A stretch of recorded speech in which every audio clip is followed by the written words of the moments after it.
here is the main reason why you want to add all the things that maybe in the past you've left for later. You want to add them in the first 10%. And this is just a sample. There are so many, but the basic ones, first of all, rhythm. Rhythm is the first thing always. It is close to impossible to very difficult to close to impossible to change rhythm once you have it in your ear.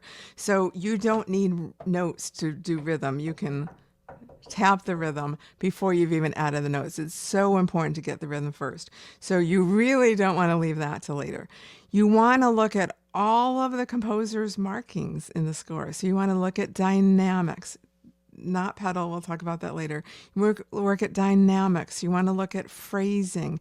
You want to look at any surprises, big fermatas that happen, and any surprises. And the reason you want to add them in the first 10% is not so, it's partly because you don't want to have something to add later, but more importantly, it's because you don't want to have anything to undo. So many of my Piano Ninja tricks, and we have many members here from the Piano Ninja Tricksters Club know this, that the Piano Ninja tricks are about establishing smart practice habits by eliminating unknown poor practice habits. So you don't want to have anything to undo because that's what slows you down. So if you learn a Beethoven sonata and our general default for most people, like dynamic levels, mezzo forte. So with mezzo forte, it's like, then not only do you have to add the sforzandos and the fortissimos and the pianissimos, but you have to remove the mezzo fortes. That's what takes longer than adding the new thing. And I'm going to revise something I've said a little bit, even when I put the notes together. And fingering also is like, fingering has the ability to change. It often does change when you increase your tempo, but you want to choose fingering, intentional fingering, making your choices right away. In pencil, you can change them later, but you want to know what you're doing. Fingering is a whole nother masterclass, so I don't want to go into that too much, but write it down so you know what you're doing. Otherwise, you're practicing, you might as well not practice and not knowing what fingering you're doing. So that definitely, rhythm, fingering, phrasing is so important. Like, get the phrasing right away, and dynamics I talked about. Now, the part I'm going to vary of what I've maybe said in the past is do one thing at a time.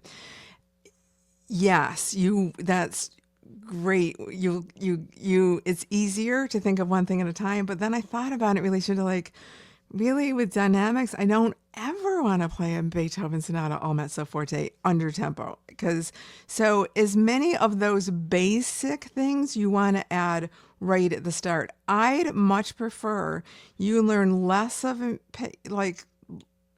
sonata, like learn one page or a few lines with those things, then get to the whole movement without those things and have something to undo. It seems counterintuitive, but you will make so much more progress that way.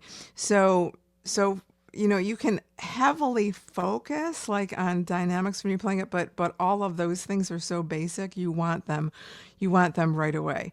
And one of the what happens is when you start to stack those things in the first 10%, my goal is to change your mindset. So all of those are really in the first 10%. And then you kind of I don't want to say get those out of the way, but those are just like your standard default. And then the rest of the 90% of the time you work in the music is just total pure joy. Not that the first part isn't, but it's a little more tedious learning notes and all the basic things. So that when you get to that last 10%, it really is like the artistry 10% in the best of the ways. But what I want to do is switch the paradigm so that first, what used to be the first 90% is now the first 10% because you're putting all those things up front. Now you've got 90% of your time to work on your artistry, to experiment with pedal.